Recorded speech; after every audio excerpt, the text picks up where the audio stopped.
Real YouTubers destroy their bodies. I have accidentally destroyed myself. That didn't really work. That's okay.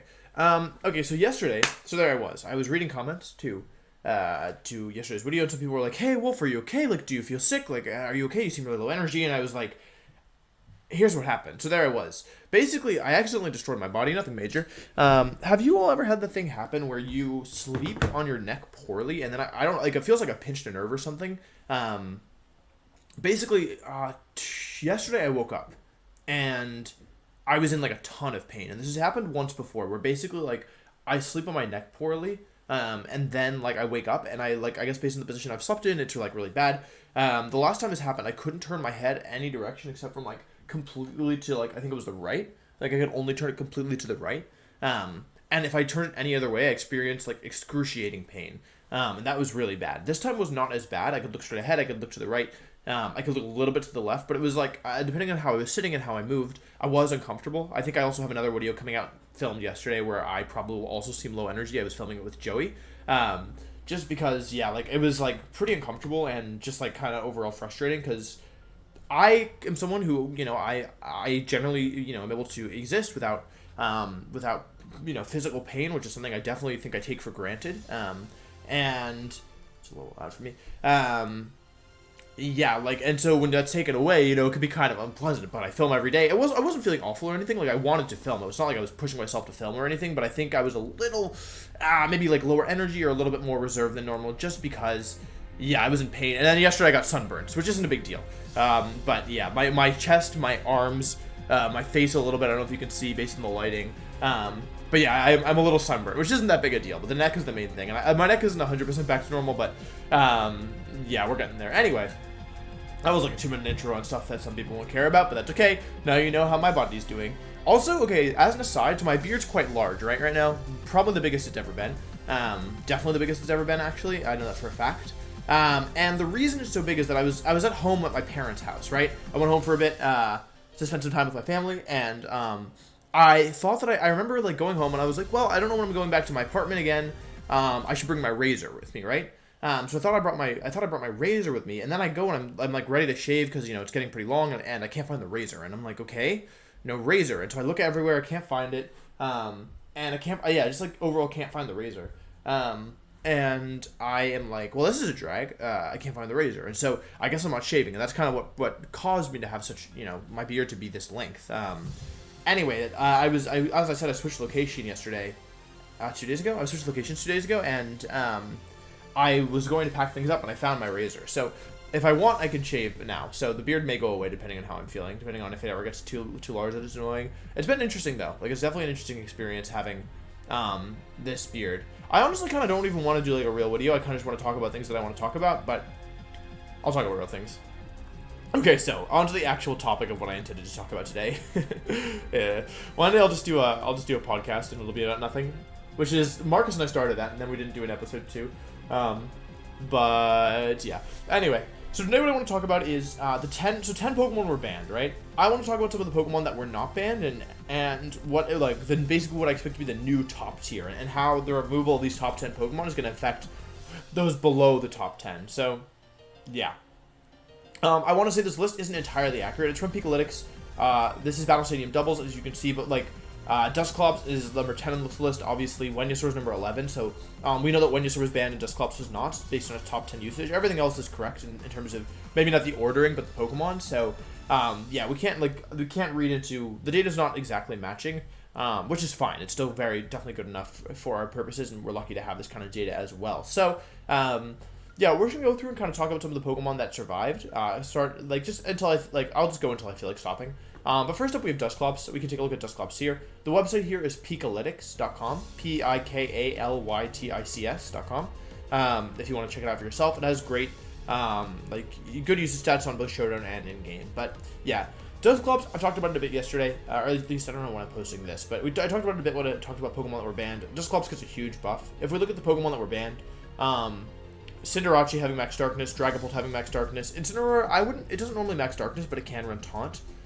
T-Tar Max Darkness, and then Redirectors and DD, Whimsicott runs Taunt, and Torkoal underspeeds and hits it with Eruption, and then When You're Struck and Sleep Powder. So, in theory, all of the top 10 Pokemon, like, oh, I said in theory, and it said, hey Siri. But yeah, in theory, all of the top 10 Pokemon, minus, Rillaboom can knock off, Togekiss can yawn it. Indeedee doesn't really have that good of a match. Actually, no, Indeedee has a positive Dusclops matchup because you can follow me and Dusclops can't do any damage because Nightshade's the only damaging move. So, I think all of the top 10 Pokemon, you could argue, had a positive matchup against Dusclops in some way, or at least could be annoying to it. At least could be disruptive in some way. And so, like, with the removal of all those Pokemon, I mean, Dusclops should, in theory, be a nightmare, in my opinion. You removed some of its biggest counters, and it was, like, keep in mind, almost all of these Pokemon were, minus Rillaboom, minus Cinderace, all of these Pokemon were already existing in a metagame where Dusclops is dominant. Series 5, where they add in Isle of Arbor Pokemon and the hidden abilities for Cinderace and Rillaboom, the whole metagame kind of changed, but Dragapult, Indeedee, Whimsicott, Torkoal, T-Tar, Incineroar, Togekiss, these were all popular Pokemon for the majority of the format, and Dusclops was incredible even with these Pokemon. So with them all removed, I personally expect Dusclops to get a lot better, and to see a ton of usage, so it should really benefit from this. Lapras actually fell off a bit. The thing is that its Gigantamax move has an incredible effect. Lapras is not a bad Pokemon by any means. It's not normally a Pokemon you're going to use without Gigantamax. You really want to Gigantamax it. Although its bulk is good, it lacks in power, and it lacks in speed, and yeah, it just overall has some pretty major weaknesses. You don't get Scald, which is kind of a big deal. Makes sense, you're an Ice-Water type, but you have to rely on Hydro Pump, which isn't super accurate, or you have to use a weak move like Brine. Brine is situational, or something, something like Sparkling Aria, which is bad, or Surf or something. So you have an inaccurate water move. Freeze Dry is good, but only on super effective or 4 times weak Pokemon, because the base power is relatively low. And although the bulk is good, it's nothing to write home about. Now, with Gigantamax, Lapras actually becomes incredibly threatening, and I think the reason why it fell from its top 10 spot, which I would have guessed it was top 10 before then, is Rillaboom. Rillaboom was the number one most used Pokemon, or at maybe not at all times throughout this format, but most of the time. I think Incineroar overtook it at some point, but yeah, Rillaboom was an incredibly popular Pokemon, and in general, water types really suffered. So, just with Rillaboom's introduction, Lapras really suffers a lot. The nice thing about Lapras is that you can use it in a variety of ways. This is if you're a Lapras user, not if you're playing against it. It's not really that nice to play against the Lapras because you don't know what it's going to be doing. But yeah, basically the thing about Lapras is that you can run offensive with weakness policy, aka you don't want to hit it with a super effective move. You can also run offensive with Life Orb for the immediate power. That was popular with like Tailwind, for example. Tailwind, Whimsicott with Fake Tears plus fast Gmax offensive Lapras, which with Life Orb was strong, and then you can also do what Fevzi did to win several tournaments, and win at least one of them. Was you can run very bulky Lapras with Light Clay, and you almost always run Shell Armor, but really it's Light Clay with Gmax Resonance, which is with Aurora Veil for 8 turns, making Pokemon like Dusclops, for example, who we were just talking about, in the past Pokemon like Conkeldurr, extremely bulky, extremely hard to remove, and you're outputting. You're not outputting, like, you're not one-shotting everything every turn or anything, but you're winning the long term, right? It's so hard to get through Dusclops with Pain Spell. With screens up, other Pokemon really benefit from having screens up, especially if there's recovery, or if you just, like, can mitigate their damage so much, where if you're 2-hit KOing things and they're 3-hit KOing you, most of the time you're going to win. So that's Lapras. Amoonguss, actually, really, really good Pokemon. This should definitely spike. We know how good Redirection is. Amoonguss and Clefairy should become very... Like, you should expect to see a ton of those. I typically prefer Amoonguss because it's less, like, Clefairy is probably a better partner support because Follow Me is better than Rage Powder, and it gets Helping Hand, and Friendguard, which are all very good for supporting a partner. But Amoonguss can do more on its own. Clefairy is a Pokemon where if you can get around the redirection, you can ignore it. Not that it's easy to get around the redirection, but Clefairy on its own can't do much, whereas Amoonguss on its own could Spore and now Pollen Puff and Rage Powder. So a very, very strong support Pokemon. I expect Amoonguss to become very, very viable. It's not that versatile when it comes to what it does, but you can change the item around, which actually impacts how it plays. In the past, people were running Copa Berry, but you can run Mental Herb, you can run Aqua Berry. With Porygon Z kind of rising in usage, I would maybe think that Chillon Berry could actually have some usage. That might be stupid, but just kind of ideas off the top of my head. But yeah, Amoonguss, bulky Pokemon, Redirector, Self-Recovery with Regenerator, Spore, one of the best moves in the game. Overall, a really phenomenal Pokemon, and also you're removing Torkoal, you're removing Togekiss, you're removing Incineroar, you're removing Cinderace, you're removing Rillaboom, who's immune to Spore, you're removing Dragapult with Max Airstream, you're removing Indeedee with a Psychic Strand, you're removing Taunt, Whimsicott. Like, all these Pokemon that are removed, are, not all of them, but a lot of them, like, you don't really love Amoonguss versus. And Amoonguss is still viable even against all these Pokemon, so yeah, that's kind of what I'm talking about when I say Amoonguss should be pretty strong. And Venusaur is one of the best things to use against Amoonguss because it just ignores it and you can't do anything to it. So removing Venusaur is also nice as well. Now, Excadrill was banned. I'm going to talk about both Urshifu. Urshifu is a really interesting Pokemon, and it's very scary, is the truth. Yeah, the truth of the matter is that Urshifu is a pretty terrifying Pokemon, and like, it wasn't that good, because primarily I want to say because of Togekiss, right? We had a Pokemon that was number 2 in usage, or number 1 at times, that both fighting, you couldn't hit with fighting moves, you couldn't hit with dark moves, and you would have 4 times or 2 times weakness depending on your Urshifu for me. And for that reason, like, if you had a Togekiss, you didn't have to worry that much around Urshifu as long as you could keep it around, right? Now Togekiss is gone, and Dark-type Urshifu actually hits a lot of things really, really hard. You also have to consider that a lot of these Pokemon that are removed are some of the faster Pokemon in the metagame, namely Cinderace, Dragapult, Venusaur. Even Togekiss is somewhat fast, but yeah, like, Cinderace and Dragapult were kind of the two of, like, the things that define the speed tiers, right? In the game, and so removing them, you end up removing like a huge part of the top tier speeds. And so Urshifu is actually relatively fast for this metagame, which is typically kind of considered a slower metagame. However, you know, these fast Pokemon, Whimsicott, Dragapult, and Cinderace, and Whimsicott providing Tailwind as well, we're all countering that. We're all contradicting they were all serving against Urshifu, because Urshifu is such a powerful Pokemon, but it's so frail. So if you can attack it before it attacks you, you know, it normally is going to be 2-hit KO'd by everything, since it normally runs Sash. So, and Special Bulk is awful. So, the removal of Urshifu's counters, I think, is a big deal. Dragapult, Togekiss, Cinderace, Whimsicott, anything faster than it, any fast special attacker is going to give it a hard time. But these Pokemon, a lot of them that were removed are really strong against it. So, I expect Urshifu to be a lot better now, and I definitely expect to see a lot more of it in the usage stats. So we'll have to keep an eye on that. Excadrill, I don't think I mentioned explicitly, but I think because of singles it was banned. Charizard's kind of in an interesting spot. You lose Torkoal, who's your best Sunsetter, but you also lose Tyranitar, who's your best counter. I think Charizard with maybe Manual Sun could be okay. I also don't think Gmax Charizard needs Sun. I think Solar Power is nice, but you can also just use it for the passive effect. As decided, I think Colossal's pretty good right now, personally. Although I kind of think Colossal was good before, but yeah. I'm not really sure about Charizard, I'll be completely honest. Like, you lose Tyranitar, and Incineroar, and Cinderace, and Dragapult. Not that Dragapult was, like, the worst, but anything that outspeeds Charizard, like, should have been kind of problematic. I've heard people talk about Durant maybe having a resurgence, so that's definitely an option. Yeah. Charizard, I'm not really sure about, is the truth. I am going to have to keep... let's keep an eye on Charizard, I think. Because I think it could be good, but also, like, you don't really want to run Ninetales Charizard, and you don't really want to run Manual Sun just feels kind of gimmicky without Whimsicott. Like, it was fine with Whimsicott, but, like, yeah, I don't really know. I'm really not sure about Charizard. Porygon 2 actually did get banned in place of Dusclops. I heard it was because of singles, which would make sense because it's number 17 here. So we're not going to talk about that. And then I think, looking at the rest of this list, I want to talk about Primarina and Hatterene, I think. And Arcanine and Porygon Z and okay, I'll do top 30, but I'm not going to talk about everything. Oh yeah, I'll do top 32. Okay, actually, okay. We'll just keep going and talk about those that I think are interesting. Duraludon, I am not sure. I think it can be good. I definitely think it can be good. You can see already just here, like, anyone's not familiar, Duraludon's base special defense is just atrocious. It's really, really bad, and that certainly holds it back. I think it could be good. You lose Excadrill, you lose Togekiss, which is okay. You lose Cinderace. I honestly don't know. Like, I'm really not sure about Duraludon. Like, I could see it being good, but a lot of the Pokemon that removed, I guess it depends what kind of Duraludon you want to use, right? Like, on the one hand, you could do offensive Duraludon, like we used in regionals, that Aaron Trail used to win regionals. That felt kind of early meta, though. Like, I feel like a more consistent set is the Assault Vest set.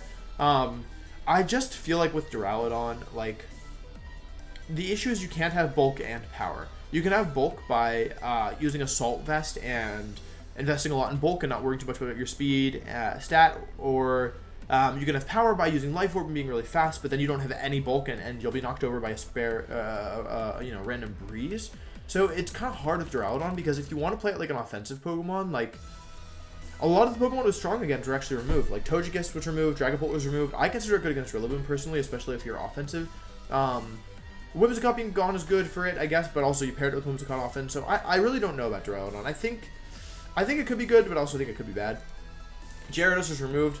Milotic, basically in general, water types got a huge buff with the removal of Rillaboom. Rillaboom kind of, I don't want to say invalidated water types, but made it so much harder to use them. So expect a resurgence in water types with both Rillaboom and Venusaur removed. I mean, we've already been through this list. How many grass types have I covered? Only Amoonguss, which isn't, and like the three best grass types are removed, right? Whimsicott, Rillaboom, and Venusaur. So we have what, Amoonguss? That's the last. That's like the highest ranked grass type so far. How far down to go down to see another grass type, right? Where's Ferrothorn? I'm not seeing any grass types here. So Ferrothorn, number 53 in usage. So I mean, yeah, like water types should be a lot stronger. I don't think like Milotic. I don't have much to say except for removal of Rillaboom helps it a lot. Indeedee male, I don't know much to say about. Braviary, I don't know much to say about. Indeedee male, same as Indeedee female. Oh wait, yeah, it was removed. I'm going to talk about it. Braviary, I don't think there's that many significant changes for it. I mean, you lose one of the Intimidators, but I don't think that means people aren't going to use Intimidate. Braviary is probably about as good as it was before. Primarina, though, gets a lot stronger. Primarina was a Pokemon that was doing very, very well before Rillaboom's introduction with Grassy Surge, at which point it kind of disappeared because you have a priority move that can knock it out. Now, with Rillaboom's removal, and with Torkoal's removal, and with Whimsicott, okay, not really Whimsicott, but yeah, with Rillaboom and Torkoal's removal, I definitely expect to see a lot more Primarina. Now, Primarina does beat Torkoal, but it just, like, with less weather in general, it also means that Dynamax Primarina gets a lot stronger. I expect Rain to be the dominant weather of the format.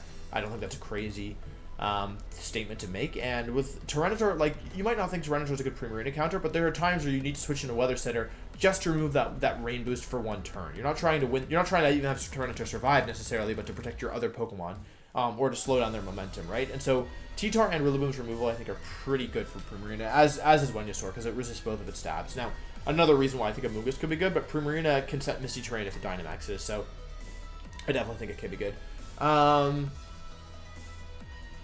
Comfey, kind of same place. Hatterene, let's talk about really briefly. Hatterene gets a big nerf here, actually. I expect Hatterene usage to fall. It was very often paired with Indeedee because the Psychic Terrain let it use Expanding Force. You can see 89.7% of all Hatterene ran Expanding Force. So, the removal of Indeedee female really hurts Hatterene and Hatterene-based strategies. I think it could still be good. G-Max Smite is still a phenomenal attack. And you can set your own Psychic Terrain with Max Psychic. It's still a good Pokemon, like, for sure. And you can pair it with Amoonguss, which maybe even, you know, could be better. Like, if Amoonguss lives a turn, then I think it could be strong. But losing Torkoal and losing Indeedee is pretty difficult for Hatterene, I think.